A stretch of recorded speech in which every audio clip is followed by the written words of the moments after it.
Hallelujah. परमेश्वर का धन्यवाद हो आज के दिन के लिए, आज के सुंदर समय के लिए। मैं हृदय से परमेश्वर का धन्यवाद देती हूँ क्योंकि वो भला ऐसा परमेश्वर है, वो विश्वास योग्य परमेश्वर है। उसके जैसा कोई दूसरा ऐसा परमेश्वर नहीं, कोई जीवित परमेश्वर नहीं। हालेलुया। परमेश्वर का धन्यवाद हो आज के इस आशीषित दिन के लिए। मैं आप सबका इस आज के संदेश में, आज के इस लाइव सेशन में आपका वेलकम करती हूँ। परमेश्वर आपको बहुत ब्लेस करे और परमेश्वर की आशीष हमेशा आपके ऊपर बनी रहे। और जैसे आज का जो हमारा विषय है वो इस बात पर है कि किन कारणों के कारण परमेश्वर की दया राहाब वेश्या पर हुई।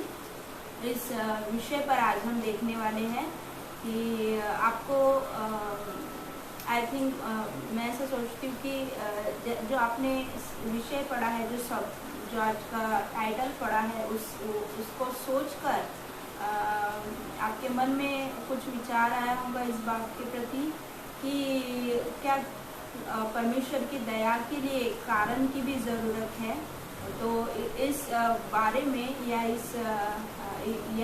इसका जो एक्सप्लेनेशन है वो हम आगे के इसमें देखेंगे। और पहले इस संदेश में जैसा टाइटल बताया है कि किन कारणों के कारण परमेश्वर की दया राहाब वेश्या पर हुई, हम उन सारी बातों को देखेंगे कि क्यों मैंने ऐसा टाइटल रखा है और इसका वजह क्या है, इस बारे में हम देखेंगे। और उसके पहले मैं आप सबका वेलकम करती हूँ। परमेश्वर आपको ब्लेस करें और आज के इस वचन के द्वारा परमेश्वर हमारी सबको सिखाए इस बात के प्रति पवित्र आत्मा। और जो भी आज की हमारी नीड है उस नीड को परमेश्वर इस वचन के द्वारा पूरा करे। और इस वचन में जाने से पहले हम आराधना में जाएंगे। मैं नहीं जानती आपको ये गाना आता है या नहीं, बट ये गाना बहुत अच्छा है, बहुत सुंदर है। परमेश्वर के दास अर्नेस्ट मल है, उनके द्वारा ये गीत लिखा गया है। तो इस गाने से आज के इस संदेश की हम शुरुआत करेंगे। आइए हम परमेश्वर की आराधना करेंगे, अपनी आंखों को बंद करेंगे। और मैं नहीं जानती आपको ये गाना आता है या नहीं, बट आप है ना मेरे साथ आप अपने आंखों को तो बंद कर सकते हैं, है ना। भले ही आपको नहीं आता, आपने सुना भी होगा शायद से। ठीक है, हम परमेश्वर की आराधना करेंगे और परमेश्वर को धन्यवाद देंगे आज के इस सुंदर समय के लिए। क्योंकि संसार में ऐसे बहुत से लोग हैं जो आज का दिन नहीं देखने पाए। संसार में ऐसे बहुत से लोग हैं जिनके जीवन में है ना कहीं ना कहीं पर किसी ना किसी बात से वो निराश हो गए, किसी ना किसी बात से उनके जीवन में किसी भी तरह की प्रॉब्लम्स होगी। पर परमेश्वर का सच में हृदय से हम धन्यवाद करते हैं क्योंकि वो हमको सारी बातों से निकालने की क्षमता रखता है। हमारे जीवन में सारी बातों से हमको छुड़ाने की उसके पास सामर्थ्य, इसलिए हमारे पास आशा है। हालेलुया। आइए हम परमेश्वर की आराधना करेंगे। आइए हम अपनी आंखों को बंद करेंगे और परमेश्वर को धन्यवाद देंगे। जैसा आज का वचन है वो इस बारे में है और इसी आधार पर ये मुझे लगा ये गीत इस आधार पर या इस वचन के इस पर ये करेगा, इसलिए मैंने इस गीत को लिया आराधना के लिए। आइए हम अपनी आंखों को बंद करेंगे और परमेश्वर की आराधना करेंगे, परमेश्वर को धन्यवाद देंगे। Yes God, thank you. धन्यवाद देते परमेश्वर पिता क्योंकि आप भले ऐसे परमेश्वर हैं, आप करुणा निदान है प्रभु जी, आप दयावान ऐसे परमेश्वर है प्रभु जी। आप कहते हैं कि मैं जिस पर दया करना चाहूँ उस पर दया करता हूँ और जिस पर अनुग्रह करना चाहता हूँ उस पर अनुग्रह करता हूँ। हाँ मेरे परमेश्वर पिता, आप भले ऐसे परमेश्वर, हम आपका धन्यवाद देते हैं। हम आपका धन्यवाद देते हैं क्योंकि आप उसके योग्य हैं प्रभु जी, क्योंकि आप उसके योग्य हैं। आप सुंदर ऐसे परमेश्वर हैं प्रभु जी, आप सबसे सुंदर है, सबसे मधुर है प्रभु जी, सारी बातों में विश्वास योग्य है। यस हम आपकी उपमा किसी से भी नहीं दे सकते परमेश्वर पिता, क्योंकि इस संसार में ऐसा कोई भी नहीं प्रभु जी। आप केवल इकलौते हैं प्रभु जी, आप विश्वास योग्य हैं, आप महान हैं प्रभु जी, आप सर्वशक्तिमान ऐसे परमेश्वर है। Yes thank you Lord, we worship you God, we worship your name Jesus. हम आपकी आराधना करते हैं, हम आपसे प्रेम करते हैं प्रभु जी। हम अपने जीवन को आपको देते हैं, क्योंकि आप उसके योग्य ऐसे परमेश्वर हैं। Thank you, thank you. Hallelujah, hallelujah, hallelujah. वो तेरी उपस्थिति में आनंद की भरपूरी है। ओ तेरी उपस्थिति के द्वारा मैं आनंदित होती हूँ। तू मुझे आनंदित करने वाला परमेश्वर है। ओ तू मेरे दुखों को विलाप में बदलने वाला, तू मेरे दुखों को आनंद में बदलने वाला परमेश्वर है। ओ हालेलुया, हालेलुया। तूने मुझे बनाया, तूने मुझे सजाया, तूने मुझे बनाया, तूने मुझे सजाया। तेरा शुक्र हो मसीहा, तेरे प्यार के लिए। तूने मुझे बनाया, तूने मुझे सजाया। तेरी बेकयास शफ़क़त मुझे मुफ्त में मिली है। तेरी बेनियाज़ रहमत मुझे मुफ्त में मिली है। तेरी बेकयास शफ़क़त मुझे मुफ्त में मिली है। तेरी बेनियाज़ रहमत मुझे मुफ्त में मिली है। क्यों ना गीत तेरे गाऊं, मैं बचा लहू से तेरे। क्यों ना गीत तेरे गाऊं, मैं बचा लहू से तेरे। तेरा शुक्र हो मसीहा, तेरे प्यार के लिए। तूने मुझे बनाया, तूने मुझे सजाया। मेरी जिंदगी थी खाली, मेरा मन था एक सवाली। तूने कलवरी पे माली मेरी गंदगी उठा ली। मेरी जिंदगी थी खाली, मेरा मन था एक सवाली। तूने कलवरी पे माली मेरी गंदगी उठा ली।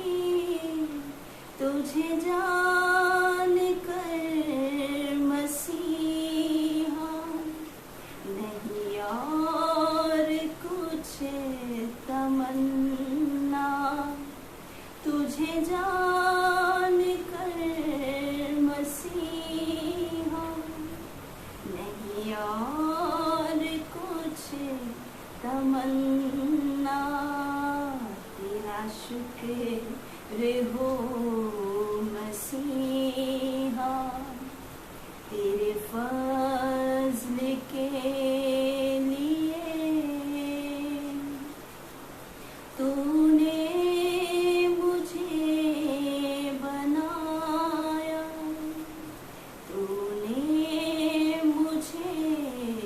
सजाया, तूने मुझे बनाया, तूने मुझे सजाया, मुझे तख्त पर बिठाया, मुझे बाप से मिलाया, हाँ लहू बहा के अपना मेरे पाप को मिटाया, मुझे तख्त पे बिठाया, मुझे बाप से मिलाया, हाँ लहू बहा के अपना मेरे पाप को मिटाया, मेरे मीत मेरे हमदम, मेरे गम गुसाग साथी, मेरे मीत मेरे हमदम, मेरे गम गुसाग साथी, तेरा शुक्र हो मसीहा, तेरे रहम के लिए तूने मुझे बनाया, तूने मुझे सजाया, तूने मुझे बनाया, तूने मुझे सजाया, तेरा शुक्र हो मसीहा, तेरे प्यार के लिए तेरा शुक्र हो मसीहा, तेरे प्यार के लिए, तेरे प्यार के लिए,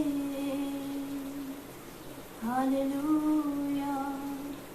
ओ तेरे प्रेम के लिए हम तेरा धन्यवाद करते हैं, क्योंकि तूने हमसे सर्वश्रेष्ठ प्रेम किया है। हालेलुया। वो तेरे उस बलिदान के लिए हम तेरा धन्यवाद करते हैं, और तेरी उस भलाई के लिए प्रभु जो तूने जो हम पर दिखाई है। हमें कोई अच्छाई नहीं थी, हमें कोई सुंदरता नहीं थी, पर तेरे द्वारा तूने हमें सुंदर बनाया, तूने हमें मोल लिया है। हालेलुया। तेरी उन सारी बातों के लिए हम तेरा धन्यवाद करते हैं। हम तुझे धन्य कहते हैं प्रभु। हालेलुया। धन्यवाद देते परमेश्वर पिता। प्रभु जी हम आपके सम्मुख आते हैं यीशु नासरी के नाम से। आप अनुग्रहकारी जीवित परमेश्वर है, दयावान परमेश्वर है, हमारी सुधि लेने वाले, हमसे प्रेम करने वाले, हमारा साथ देने वाले। प्रभु जी हमारे हर एक बातों में हमारे संग खड़े रहने वाले आप परमेश्वर है। परमेश्वर पिता आपने हमें कभी नहीं छोड़ा, चाहे हम अपने मार्ग में सही रहे या चूक गए प्रभु जी, पर आपका प्रेम हमारे प्रति कभी नहीं बदला, इसलिए हम आपका धन्यवाद देते परमेश्वर पिता। और परमेश्वर पिता आज आपसे यह अनुग्रह मांगते हैं कि वैसा ही प्रेम हम आपसे भी करें परमेश्वर पिता। वो परमेश्वर पिता उस पैशन को, उस प्रेम को फिर से जो परमेश्वर पिता जो जहाँ पर हम चूक गए, जहाँ पर हमने परमेश्वर पिता उस प्रेम को हल्का समझा, उसके लिए हम से क्षमा मांगते हैं और फिर से आज आपसे अनुग्रह मांगते हैं और आपसे उस दया को मांगते हैं परमेश्वर पिता कि प्रभु जी हम आपके प्रेम में सदैव बने रहे, हमेशा बने रहे प्रभु जी, चाहे परिस्थिति कैसी भी हो परमेश्वर पिता। आगे के वचनों को आपके सम्मुख देते परमेश्वर पिता, आज के इस वचन के द्वारा आप हमसे बात कीजिए, आप जो कहना चाहते हैं आप मेरे मुख के द्वारा होकर बोलिए परमेश्वर पिता। और आज हम सब पर आपकी दया को मांगते हैं परमेश्वर पिता। धन्यवाद देते सारी बातों के लिए, यीशु नासरी के नाम से मांगते हैं, आमीन।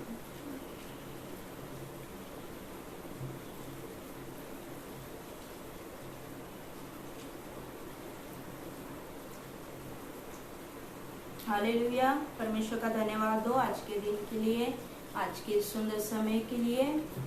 जैसे आज का हमारा विषय है कि किन कारणों के कारण परमेश्वर की दया राहाब वेश्या पर हुई, है ना। परमेश्वर की दया के लिए कारण की जरूरत नहीं। परमेश्वर यानी हम अच्छे हैं या हमने कुछ अच्छा किया है इसलिए परमेश्वर हम पर दया करेगा, ये करेगा, यानी हम पर हमारे प्रति प्रेम दर्शाएगा, ये बात नहीं है ना। परमेश्वर ने जो आज भी जो हम परमेश्वर के पास आए हैं या उसे उद्धार करके हमने ग्रहण किया है, ये परमेश्वर की दया है। इसमें हमारा कोई भाग नहीं है ना। वो वचन कहता है कि जब तक वो हमको अपने पास नहीं बुलाता तब तक हम उसके पास नहीं जा सकते, है ना। तो ये बात है, जैसा जो इसका मेन ये है, जैसा जो टाइटल है वो इस बात पे है कि किन कारणों के कारण परमेश्वर की दया राहाब वेश्या पर हुई। पर परमेश्वर की दया के कारण, जैसे मैंने अभी बताया कि परमेश्वर की दया के लिए कारण की जरूरत नहीं है, बट ये भी चीज हम देख सकते हैं कि परमेश्वर की दया हम पर होने के लिए या उस राहाब वेश्या पर जो हुई तो उसके लिए कारण की जरूरत नहीं थी। ये परमेश्वर का हार्ट है उसके प्रति, या परमेश्वर ने जो उस पर दया की, ये परमेश्वर का भाग है उसके प्रति, है ना। बट उसके लाइफ में हम ऐसी कुछ बातों को देखेंगे, क्योंकि अगर उसका लाइफ, या हम देखते हैं कि राहाब वेश्या का नाम परमेश्वर के वचन में आया है ना। जब परमेश्वर का राहाब वेश्या का नाम जब परमेश्वर के वचन में आया है तो इसका अर्थ है कि बहुत बड़ा रीजन है परमेश्वर के वचन में, है ना। पवित्र आत्मा ने जो भी अपने वचन में दिया है, जो भी बाइबल में लिखा है, वो हवा में या फिर ऐसा कह सकते हैं वो कोई भी चीज व्यर्थ में नहीं परमेश्वर ने लिखी है ना। अगर राहाब वेश्या का नाम बाइबल में आया है या परमेश्वर उस यीशु मसीह की उस वंशावली में आया है तो बहुत बड़ा रीजन है उसके पीछे में। तो उस रीजन को हम देखेंगे और ये भी देखेंगे कि परमेश्वर की दया क्यों राहाब वेश्या पर हुई। क्योंकि हम देखते हैं कि पूरे यरीहो नगर में जब यरीहो नगर गिराया गया, या यरीहो नगर पर इजरायलियों ने जब चढ़ाई की तो सिर्फ राहाब वेश्या और सिर्फ उसका घराना, वो बहुत बड़ी, यानी वो ऐसा नगर था जिसके चारों ओर बाड़ा था, जिसके चारों ओर ऐसी दृढ़ शहरपना थी, और उसमें और बहुत से, है ना, बहुत सी संख्या या बहुत से लोग वहां पर रहते थे, है ना। बड़ा नगर जिसको हम कह सकते हैं। तो सिर्फ उस नगर में सिर्फ एक वेश्या को परमेश्वर ने बचाया, उसके परिवार को बचाया, तो बहुत बड़ा, है ना, रीजन, यानी कुछ ना कुछ ऐसी कुछ बातें हैं जिसको आज हम देखने जा रहे हैं। तो जैसा मैंने कहा कि परमेश्वर की दया के लिए हमको क्या नहीं है, परमेश्वर की दया अगर हम पर हो या किसी पर होती है तो उसको रीजन की जरूरत नहीं है। परमेश्वर वचन क्या कहता है, रोमियो में क्या कहता है, रोमियो इसका 9 अध्याय, रोमियो इसका 9 अध्याय इसके 15 और 16 वचन को मैं आपके लिए पढ़ती हूँ। मैं जिस किसी पर दया करना चाहूँ उस पर दया करूंगा, और जिस किसी पर कृपा करना चाहूँ उस पर कृपा करूंगा। अतः यह न तो चाहने वाले की और न दौड़ने वाले की, परंतु दया करने वाले परमेश्वर की बात है। मैं इस वचन को इंग्लिश ट्रांसलेशन में आपके लिए पढ़ती हूँ। यहाँ पर क्या कहता है कि he had every right to say to Moses, I will be merciful to whomever I choose and I will show compassion to whomever I wish।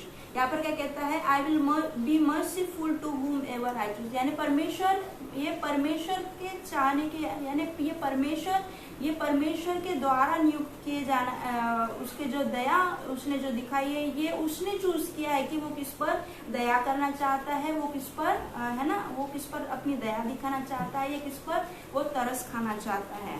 Hallelujah. तो यहाँ पर हम देखते हैं कि जैसा आपके मन में इस बात का क्वेश्चन होगा, इसलिए मैंने इस वचन को निकाला कि जैसे टाइटल के अनुसार कि परमेश्वर की दया, किन कारणों के कारण परमेश्वर की दया राहाब वेश्या पर हुई। तो हमारे लाइफ पर जो परमेश्वर की दया हुई उसका कारण, रीजन नहीं है ना, उसने हमको चूज किया, ये परमेश्वर का भाग्य है ना। वचन कहता है रोमियो 9:15-16 में कि वो जिस किसी पर दया करना चाहे उस पर दया करता है, जिस किसी को अपनी सेवा के लिए नियुक्त करना चाहता है वो करता है। ये सारी बातें ये परमेश्वर के भाग्य। पर जब मुझको ये चीज लगी, जब मैं ऐसा ही यानी है ना जस्ट रीडिंग, जब मैं इन बातों को कर रही थी इसके यहोशू की पुस्तक में, जैसे जस्ट रीडिंग में कर रही थी, अभी तक मैंने उस बातों का अध्ययन पर ये नहीं किया था। जस्ट मैं मन में राहाब वेश्या के बारे में इस बात को यानी उस वचन को पढ़ रही थी, तो परमेश्वर ने उन बातों को यानी तुरंत उन बातों को यानी एक के बाद एक परमेश्वर ने इन बातों को मुझ पर रिवील किया, और परमेश्वर ने मेरी अगुवाई की कि मैं इस बात को या मैं इस संदेश को दूं उसके विषय में, क्योंकि इतने बार मैंने इस बातों को ये पढ़ा है या ये किया है, बट आज तक ऐसी नजर यानी ऐसा ये चीजें मेरे सामने नहीं खुल के आई, इसलिए मैंने इन बातों को ये करना चाहा। और जैसा हम देखते हैं कि जब परमेश्वर के वचन में बाइबल में जब राहाब वेश्या का नाम आया है तो बहुत बड़ा रीजन है ना। वो ऐसा ही परमेश्वर ने ऐसे भी उठाकर किसी का नाम परमेश्वर के वचन में नहीं है ना, उसके पीछे कहीं ना कहीं कारण छिपा हुआ है, कहीं ना कहीं स्ट्रॉन्ग रीजन छुपा है कि परमेश्वर ने अपने वचन में उन लोगों के नाम दिए हैं या उनके विषय में कहा गया है। हालेलुया, है ना। तो एक बात मैं आपको एक और कहना चाहूंगी जो मेरे मन में आई थी, जो मुझको ऐसा लगा कि मैं आपके साथ इस बात को शेयर करूं कि स्पेशली आप जब किसी का वचन सुनते हैं, इवन मेरा भी वचन सुनते हैं, तो परमेश्वर ने इस बात को मेरे मन में डाला कि आपके जो व्यक्तिगत ये है, आपके जो व्यक्तिगत पासवान है यानी उनका वर्ड, यानी ये जो भी हम जैसे सोशल मीडिया पे किसी के भी वचन सुनते हैं, इवन मेरा भी आप ये करते हैं, तो इन बातों को हमको कब करना है पता है। इन बातों को हमको जब हमारे पास दिन में जो हमको समय रहता है या समय वो बच जाता है या समय जो रह जाता है, या उस समय में आपको अगर कुछ दूसरी बातें नहीं कर रहे तो उस समय में आप इस वचनों को देख सकते हैं या उन वचनों को आप हमें सुनना है। पर मैं ये आपको कहना चाहूंगी कि आज क्या हो रहा है, आज के इसके प्रेजेंट सिचुएशन क्या हो रहा है कि आज हम सिर्फ सोशल मीडिया पर सिर्फ यानी हमने जो परमेश्वर के वचन का समय है या परमेश्वर के वचनों को जो समय देना है वो सारी बातों को ये कर दिया है। आज सिर्फ हम वचन पढ़ रहे हैं या वचन सुन रहे हैं, और उसके कारण क्या हो रहा है कि जो हमारी आत्मिक क्षमताएं है वो कम होती जा रही है। वो क्यों? क्योंकि हमने हम इजीली बैठ जाते हैं या हम सुनते हैं, तो सारी बातें हमारे लिए क्या हो गई है, सारी बातें हमारे लिए कंफर्टेबली सारी बातें ये हो गई है। तो है ना, जैसे हम वचन सुनते हैं या वीडियो हम देखते हैं, किसी भी इसका मेरा ये नहीं कहना चाहूंगी, मैं सारी बातों का इसमें मैं भी इंक्लूड हूँ। तो मैं आपको ये कहना चाहूंगी क्योंकि मुझको ऐसा लगा इस बारे में बताना चाहिए, तो मैं आपको इस बार ये कहना चाहूंगी कि जब भी हम किसी का वचन सुनते हैं जो सोशल मीडिया पे है, आपके व्यक्तिगत पासवान को छोड़ के उनका वचन आप कभी भी आप उसको ये लीजिए या कभी भी आप उसको सुनिए। पर जब हम सोशल मीडिया पे किसी और का, इवन मेरा भी जब आप सुनते हैं वचन है, जो भी जिस बारे में भी सुनते हैं, है ना, तो वो ऐसे समय हमको सुनना है जब हमारा परमेश्वर के वचनों को समय देना हो गया है। हमको परमेश्वर के वचनों को समय देना काट के उस बातों को महत्व देना छोड़ के या उसमें अपना समय देना छोड़ के उन बातों पर नहीं ये करना है ना। ऐसा परमेश्वर के वचनों को सोशल मीडिया पे सुना वो भी इम्पोर्टेंट है, बट अगर हम उन बातों को महत्व दे रहे हैं, अगर हम परमेश्वर के वचनों को छोड़ के या उसमें समय बिताना छोड़ के या उसको पढ़ना छोड़ के अगर हम सिर्फ सुन रहे हैं,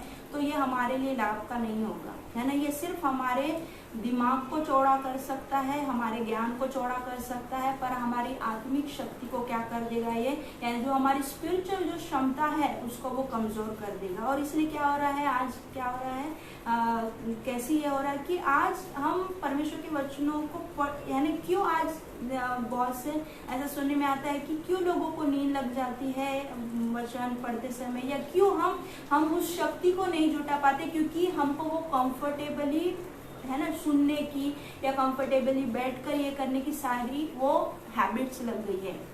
इसलिए जब हम परमेश्वर का वचन पढ़ते हैं, इसलिए हम उतना है ना उसको समय नहीं दे पाते, या उतना उसको क्या नहीं कर पाते, उसके साथ समय नहीं बिता पाते। तो क्या हो रहा है कि हमारी जो पढ़ने की जो क्षमता है, जो हमारी पढ़ाई की क्षमता है, या जो परमेश्वर के वचनों को जो पढ़ने की या रीडिंग की जो क्षमता है वो क्या हो रही है, वो कम हो रही है। तो इस बात पर हमको ध्यान देना है कि अगर जो भी हम अपने व्यक्तिगत पास्टर को छोड़ के अगर आप किसी भी संदेश को सुनते हैं या किसी भी प्रचारक को सुनते हैं, इवन में भी आप मुझको भी सुनते हैं, तो ऐसे समय में हमको सुनना है जब हमारे पास खाली समय होता है ना। परमेश्वर के वचनों को का समय काट कर या परमेश्वर के उस वचनों को या उसमें समय बिताने के महत्व को छोड़कर हमको है ना उन बातों के पीछे नहीं ये करना है ना, क्योंकि ये सिर्फ हमको सिर्फ बाहरी रूप से क्या कर सकते ये करेंगे, सिर्फ ज्ञान में बढ़ाएगी, पर हमारी आत्मिक क्षमता को या हमको जो दृढ़ मजबूत कर सकता है वो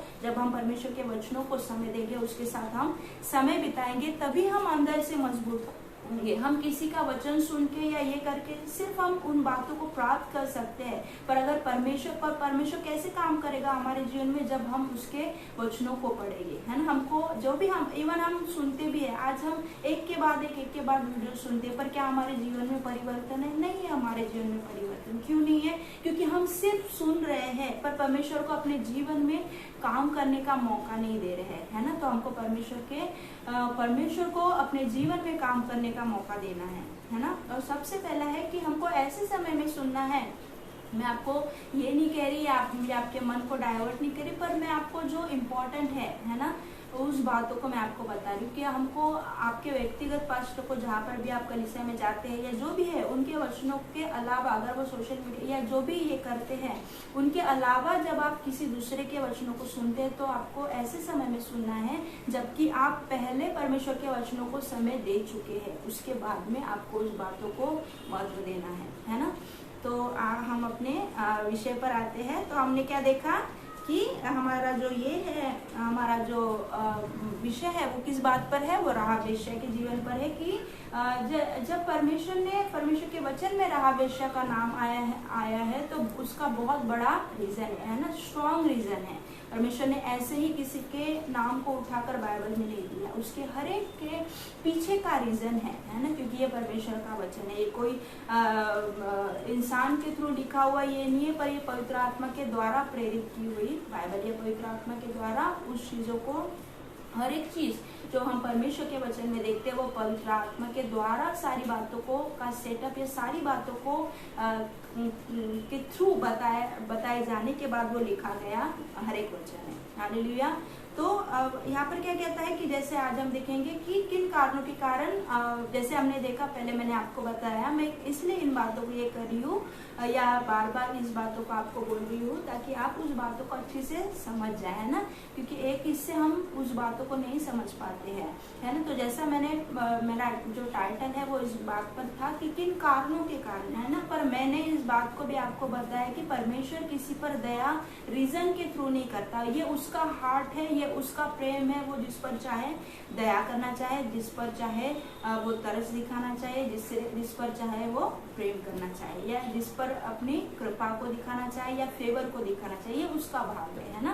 पर जब परमेश्वर के वचन में राहाब वेश्या का नाम आया है तो उसके पीछे बहुत बड़ा रीजन है। और जैसे मैं रीडिंग कर रही थी तो परमेश्वर ने उन बातों को मुझ पर रिवील किया, उस बातों को हम देखेंगे। तो 3 रीजन है कि परमेश्वर ने किन कारणों के कारण परमेश्वर ने राहाब वेश्या पर दया की, क्योंकि यरीहो नगर में, वो जो इतना बड़ा नगर था जिसकी शहरपना इतनी दृढ़ थी, उसमें सिर्फ एक व्यक्ति का परिवार बचाया गया और वो थी राहाब वेश्या, है ना। राहाब वेश्या है ना, परमेश्वर ने है ना इस प्रकार का या वेश्या के प्रति परमेश्वर की आज्ञा परमेश्वर ने दी थी, है ना, उस बात को हम देखेंगे, है ना। शुरुआत से पहले जब हम इस बात को एक पढ़ लेंगे, यरीहो का भेद लिया जाना, यहाँ से हम देखेंगे। तब नून के पुत्र यहोशू ने 2 भेदियों को शित्तीम से चुपके से भेजा और उनसे कहा, जाकर उस देश और यरीहो को देखो। तुरंत वे चल दिए और राहाब नामक किसी वेश्या के घर में जाकर सो गए, है ना। तो जहाँ पर वेश्या का नाम दिया गया है या वेश्या करके कहा गया है, तो परमेश्वर ने लेवी व्यवस्था इसके 19वें अध्याय और 29वें वचन में वेश्या के बारे में यानी बहुत ये कहा है, यानी परमेश्वर इस बात से घृणा करता है या परमेश्वर इस बात से, है ना, परमेश्वर को ये बात नहीं पसंद है। पर फिर भी हम देखते हैं कि परमेश्वर ने कैसी राहाब वेश्या पर क्या की, अपनी दया को बताया। 29 में हम क्या देखते हैं, लेवी व्यवस्था 19 अध्याय और इसका 29वें वचन में हम क्या देखते हैं, अपनी बेटियों को वेश्या बनाकर अपवित्र न करना, ऐसा न हो कि देश वेश्यागमन के कारण महापाप से भर जाए। तो परमेश्वर वेश्यागमन करना या यानी इस तरह का जो काम करना, जैसा राहाब वेश्या के बारे में बताया गया है, तो ऐसे काम के कारण में, ऐसे कार्य के विषय में परमेश्वर का कहता है कि ये महापाप है। और एक और वचन हम देखेंगे, नीति वचन इसका 23वां अध्याय, नीति वचन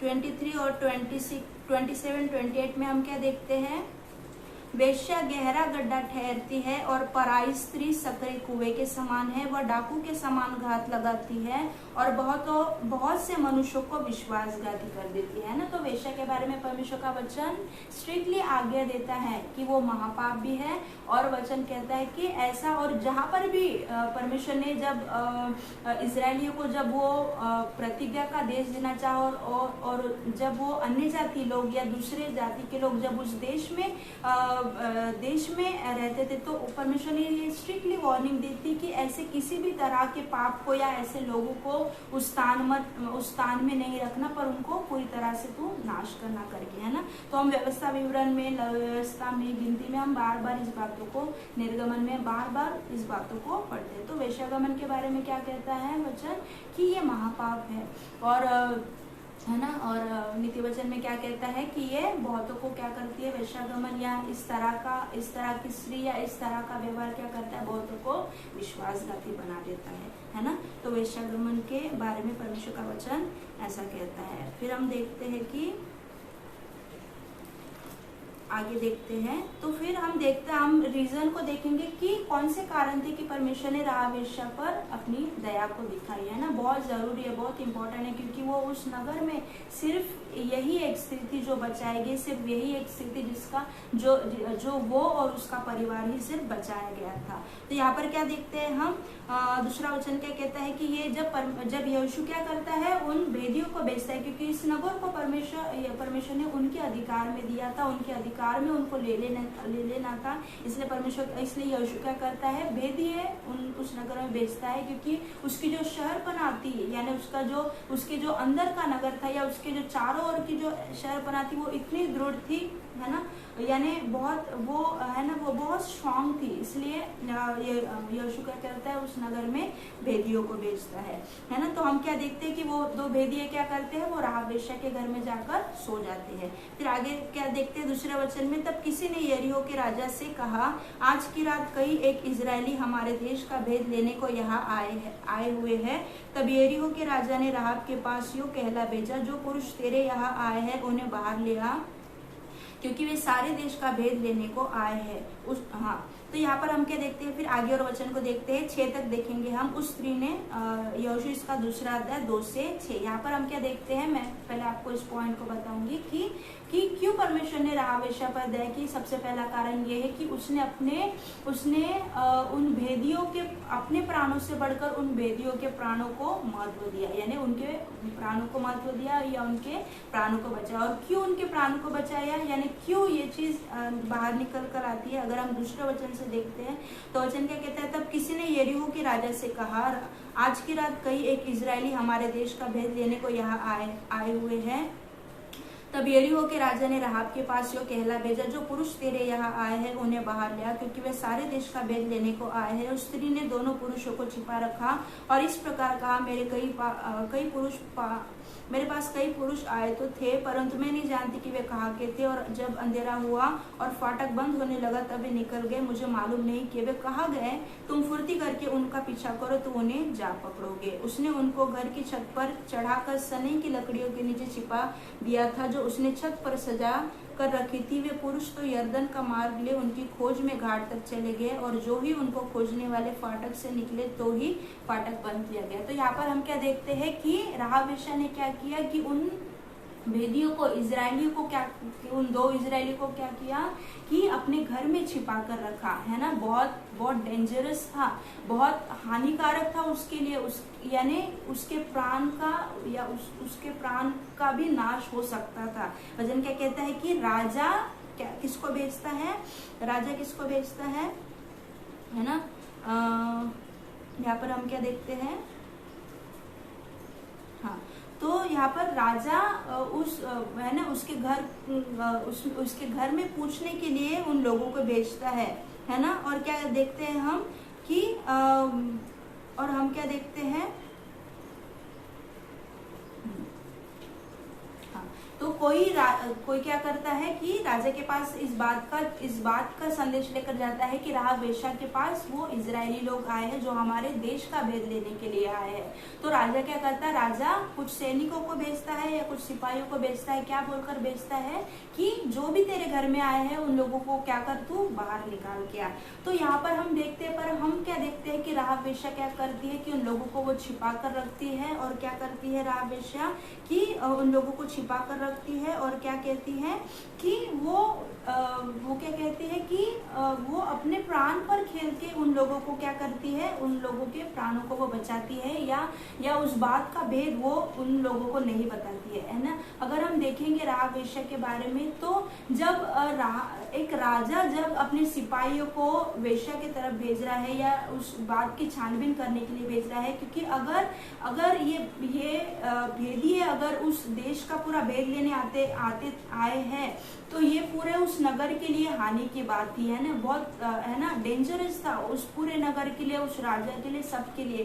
पर फिर भी देखिए, जब ये राहाब वेश्या उन सिपाही को क्या बोलती है कि नहीं, वो आए थे, पर क्या हुआ, मैं नहीं जानती थी कि वो कहाँ के थे, और वो फाटक बंद होने से पहले चले गए, है ना। इस बात को वो कहती है ना। वो कितना अपने पर जोखिम लेकर, अपने प्राण पर जोखिम लेकर वो क्या कर रही है, उन लोगों को बचा रही है ना। अब तक यरीहो के लोगों ने, अब तक इजरायली लोगों ने, अब तक जो भेदी उसके घर में भेजे गए, उन्होंने क्या नहीं किया था, अब तक उस अपने प्लान को, या जो परमेश्वर उस नगर के लिए करना चाहता था या उसके विरुद्ध करना चाहता था, अभी तक उस प्लान को उन्होंने राहाब वेश्या को बताया नहीं था। पर उसके पहले ही वो क्या कर रही है कि उन लोगों के प्राणों को वो बचा रही है। और एक बात यहाँ पर बाहर निकल कर आती है कि अगर हम जैसे सोशल मीडिया पर देखते हैं कि अगर किसी पर भी अगर संदेह दिखता है, यानी किसी पर अगर कोई चोरी करता है, किसी भी प्रकार का ये करता है, तो पुलिस क्या करती है कि अगर किसी ने की भी है चोरी, या कोई अगर छुपकर या गलत काम करके अगर कोई छुपकर है, तो फिर भी वो क्या करते हैं, पुलिस क्या करती है कि अगर वो उसके घर वाले अगर एक्सप्लेनेशन दे रहे हैं, तो वो क्या करते हैं कि वो ऐसे ही नहीं चले जाते, वो ऐसे ही जाते हैं कि अगर किसी पर डाउट है, अगर पुलिस लोगों को या किसी पर अगर डाउट है, किसी के घर पर या किसी व्यक्ति पर डाउट है, तो वो अगर उसके घर के लोग अगर उसको एक्सप्लेन करें, तो वो ऐसे ही चले जाएंगे क्या, नहीं चले जाएंगे। वो क्या करेंगे, वो सारे उसके घर की छानबीन करेंगे, वो सारी चीजों को की जांच पड़ताल करेंगे, वो सारी बातों को छानेंगे, और जब तक वो सेटिस्फाइड नहीं हो जाए तब तक वो उस घर की छानबीन करते रहेंगे। पर यहाँ पर क्या बताया गया है कि एक राजा जब उन लोगों को भेजता है, राहाब वेश्या की तरफ जब उन लोगों को भेजता है, तो वो क्या करता है कि वो उसके शब्द पर, वो अपने शब्द के प्रति, या हम कह सकते हैं कि वो एक वेश्या थी, पर उसका हम नहीं जानते क्योंकि यहाँ पर उसका एक्सप्लेन नहीं किया, पर अगर उसके एक शब्द के द्वारा वो लोग अपने यानी उस बात पर, उसके शब्द पर अगर विश्वास कर रहे हैं, तो यानी कहीं ना कहीं पर उसका ऐसा ऐसा ऐसा कोई है ना, ऐसा उसका व्यक्तित्व हम है ना, वो एक वैश्या थी, बट है ना कुछ ऐसी चीजें होगी उसके लाइफ में, है ना, कि जब ये भेदिए भेजने के बाद भी या सिपाही भेजने के बाद भी, जब एक राजा अपने पूरे नगर की रक्षा के लिए जब एक भेदियों को लोगों को भेजता है उसके पास, और वो उसके कहने से यानी राह वेश्या के शब्द से वो चले जाते हैं, ना उसके घर की छानबीन वो करते हैं, ना किसी प्रकार का वो जांच पड़ताल करते हैं, वो ऐसे ही चले जाते हैं उसके शब्द पर, यानी वो कितना अपने शब्द के प्रति पक्की ऐसी स्त्री थी, है ना। तो यहाँ पर हम क्या देखते हैं कि राह वेश्या क्या करती है कि उन लोगों को वो बचाती है, उन भेदियों को वो बचाती है ना, वो अपने प्राण पर खेलती है। अगर सपोज वो भेदिए, अगर सपोज ये लोग, अगर जो राजा के द्वारा भेजे गए थे, अगर वो उसके घर की जांच पड़ताल कर लेते, अगर उस घर की छानबीन अगर वो कर लेते, तो वो भी मारी जाती, उसके साथ उसका परिवार भी मारा जाता, है ना। पर उसने अपनी जान पर जोखिम लेकर, है ना, उन लोगों के प्राणों को बचाया, है ना, उन लोगों को बचाया, उस भेद को उसने वहीं पर छिपा रखा, उन लोगों को उसने किसी भी तरह की उसने उन पर हानि नहीं होने दी, पर उसने किस पर हानि ली, स्वयं पर हानि दी। उसने स्वयं की जान को जोखिम में डालकर उन लोगों के प्राण को बचाया या सुरक्षित रखा। तो ये पहला ये है कि हम देखते हैं क्यों परमेश्वर की दया राह वेश्या पर, सबसे पहले कि उसने भेदियों के प्राणों को, है ना, अपने प्राणों से बढ़कर प्रिय समझा या उसको महत्व दिया, है ना। और दूसरा हम देखते हैं 9वें वचन से हम देखते हैं 8वें वचन से हम देखते हैं, ये लेटने न पाए थे कि वह श्री छत पर इनके पास जाकर इन पुरुषों से कहने लगी, मुझे तो निश्चय है कि यहोवा ने तुम लोगों को यह देश दिया है और तुम्हारा भय हम लोगों के मन में समाया है, और इस देश के सब निवासी और इस देश के सब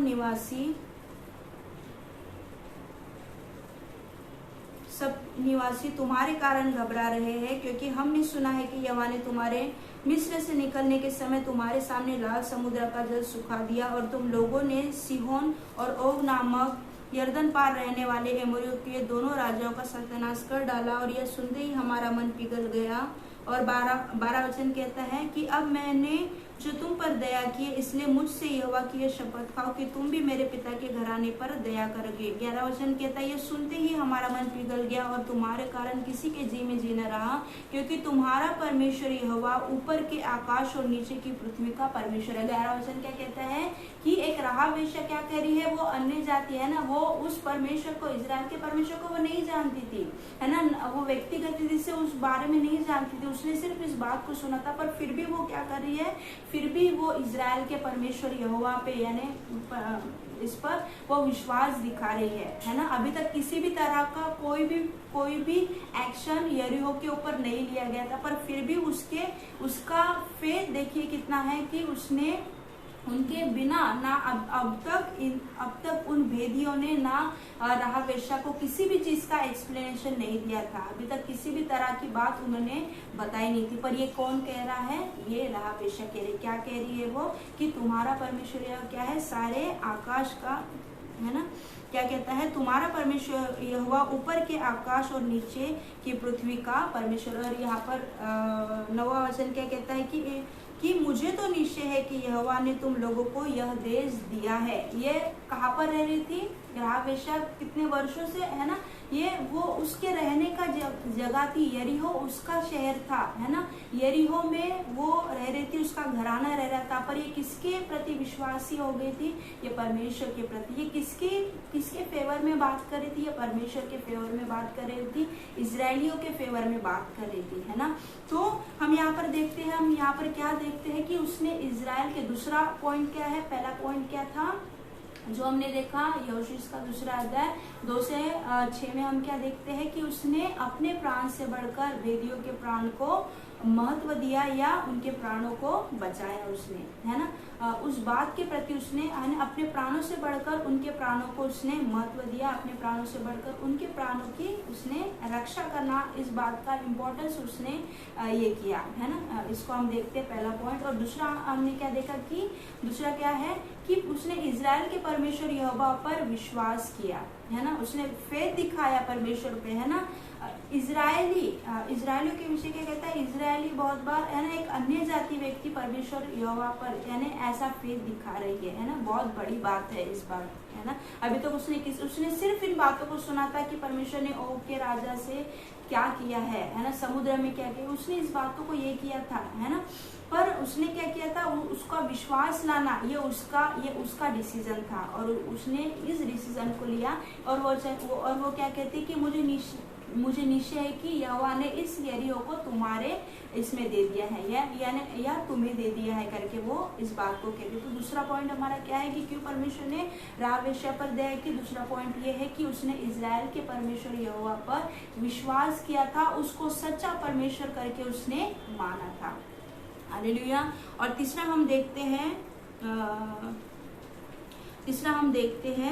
20वें वचन से, फिर यदि तू हमारी यह बात किसी पर प्रकट करे, 19 से पढ़ती हूँ मैं आपके लिए,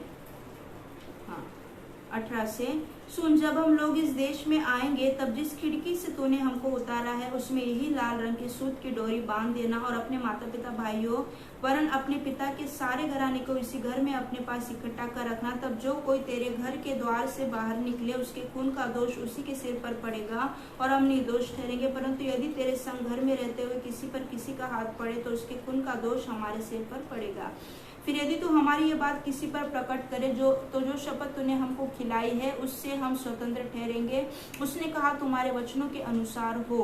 तब उसने उनको विदा किया और वे चले गए। यहाँ पर क्या हम देखते हैं कि राहाब वेश्या ने इन लोगों से इस बात की शपथ खिलाई कि मैं और मेरा जो भी घराना है या मेरे जो भी परिवार है उसको तुम मारना नहीं, उसको तुम बचाना है ना। तो इस बात के विषय में हम देखते हैं। और यहाँ पर हम क्या देखते हैं कि और इन लोगों ने, इन भेदियों ने क्या उसको शपथ ये करी कि हम भेदी है करके अगर तू इस बात का प्रकट नहीं करेगी या इस बात के प्रति राजा को नहीं बताएंगी कि हम यरीहो का भेद लेने आए हैं या हम उस पर आक्रमण करना चाहते हैं या उसको अपने अधिकार में करना चाहते हैं, किसी भी बात का अगर तू किसी को भी ये नहीं बताएगी तो ये भेदिए क्या कहते हैं कि क्या कहते हैं, तो जो शपथ तूने हमको खिलाई है उससे हम स्वतंत्र ठहरेंगे। और उसने कहा तुम्हारे वचनों के अनुसार हो। यानी अगर ये किसी लोगों को या उन भेदियों के बारे में अगर आप राजा को या किसी भी या कोई भी अधिकारी को अगर वो प्रकट नहीं कर देते तो वो और उसका घराना उसको वो भेदिए बचाएंगे या यहोशू या उनको जीवित रखेगा। ये शपथ भेदियों ने इससे ली थी और राहाब वेश्या ने ये शपथ इन लोगों से खाई थी, ये वचन दिया था है ना। तो हम यहाँ पर क्या देखते हैं कि जो भी उसने कहा या उसको बचाने की बात या भेदियों को बचाने के विषय में हो या राहाब वेश्या को बचाने के विषय, इन दोनों ने भी एक दूसरे के प्रति शपथ खाई थी या एक दूसरे को वचन दिया था। और हम देखते हैं कि राहाब वेश्या ने उस वचन के प्रति वो विश्वास योग्य रही। जो भी उसने भेदियों को वचन दिया था कि वो उस बात को ये भेदिए है करके उस बात को प्रकट नहीं करेगी या उनका नाश नहीं होने देगी, तो उस वचन के प्रति वो क्या रही, वो विश्वास योग्य रही है ना। और तीसरा हम क्या देखते हैं 20 और 21 में हम क्या देखते हैं कि उसने अपने वचन के प्रति, वो शपथ के प्रति विश्वास योग्य उसने जो भी शब्द दिए उसके प्रति वो क्या रही, वो विश्वास योग्य रही है ना। बहुत बार हम अपने शब्दों के प्रति चूक जाते हैं। बहुत बार हम लोगों को बहुत बड़ी बड़ी बातें कहते हैं, बहुत बार हम लोगों को प्रॉमिसेस करते हैं, बहुत बार हम लोगों को शब्द देते हैं, पर बहुत बार हम उस शब्द के अनुसार अपना जीवन नहीं जीते हैं। बहुत बार उस शब्द के अनुसार उसको हम फुलफिल नहीं करते। और मत्ती में क्या कहता है, मत्ती इसके है ना, राहाब वेश्या के जीवन में क्या देखते हैं, भले वो एक है ना, मैं नहीं जानती पर मैं इस बात का पेट रखती हूँ कि बहुत बार है ना राहाब वेश्या के बारे में हम देखते हैं कि वो एक वेश्या थी, पर देखिए हम इस बात को देखते हैं कि बहुत से लोग बहुत से काम है ना खुद की इच्छा से नहीं करते हैं है ना। इस बात को हमको समझना है कि बहुत से लोग बहुत से काम खुद की इच्छा से नहीं करते, बहुत बार उनकी मजबूरियां होती है, या बहुत बार उनके लाइफ में ऐसी सिचुएशन आती है कि वो ऐसे पाप में गिर जाते हैं, या वो ऐसे गलत इसमें गिर जाते हैं। बहुत बार लोगों को यानी वो जानकर इस बात को नहीं करते हैं। संसार में हम देखते हैं कि कैसे गलत कामों को देखते हैं, है ना।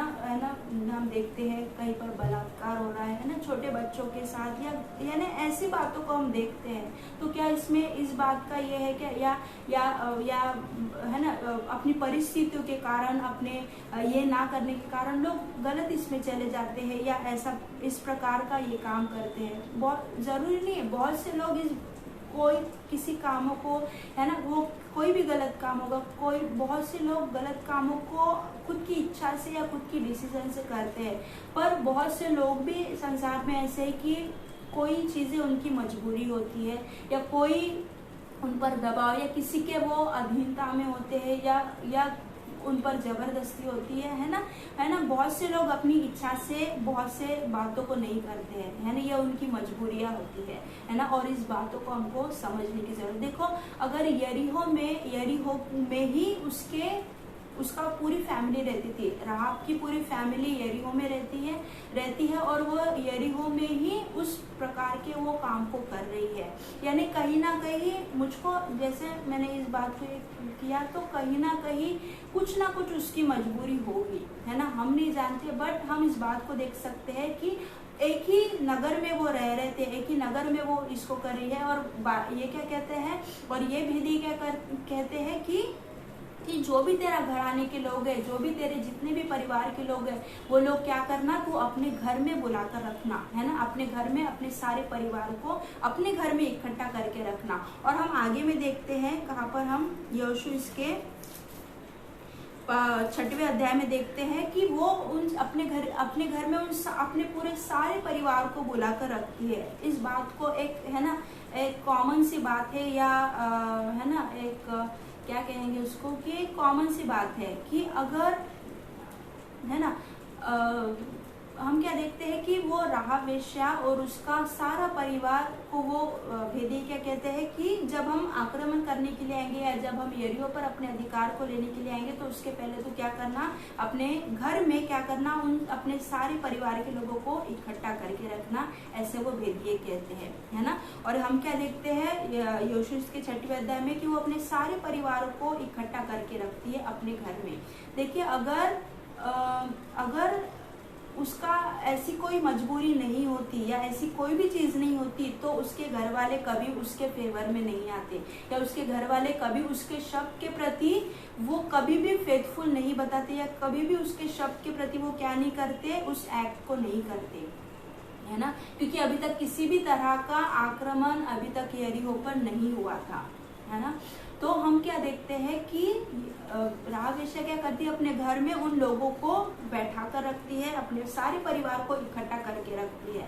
तो उसका परिवार जब उसके घर में, जबकि वो एक वेश्या का काम कर रही है, जब उसका परिवार उसके घर में आकर रह रहा है, या सारा घराना उसका आ रहा है उस सुरक्षा के लिए, तो कहीं ना कहीं उसमें कोई ना कोई ऐसी बात होगी, ऐसी कोई ना कोई मजबूरी होगी उसकी, जिसके कारण वो इस बातों को, या वो इस ऐसे वे में वो लग गई थी, है ना। बहुत बार मैंने जैसे आपसे कहा कि जरूरी नहीं, बहुत बार लोगों की गलत करने में बहुत सी मजबूरियां रहती है, बहुत से, है ना, ऐसे हम संसार में कितने ही लोगों को देखते हैं जिन पर जोर जबरदस्ती की जाती है, जिनको अपने अधिकार के कारण लोगों का गलत फायदा उठाया जाता है ना। तो बहुत से लोगों का, है ना, शायद राहाब वेश्या का भी इसी प्रकार का कुछ ऐसा रहा होगा, मैं नहीं जानती, और वचन में भी नहीं लिखा गया, पर जब परमेश्वर की दया उस पर हुई है तो बहुत बड़ा रीजन है ना, बहुत बड़ा रीजन है उसके पीछे,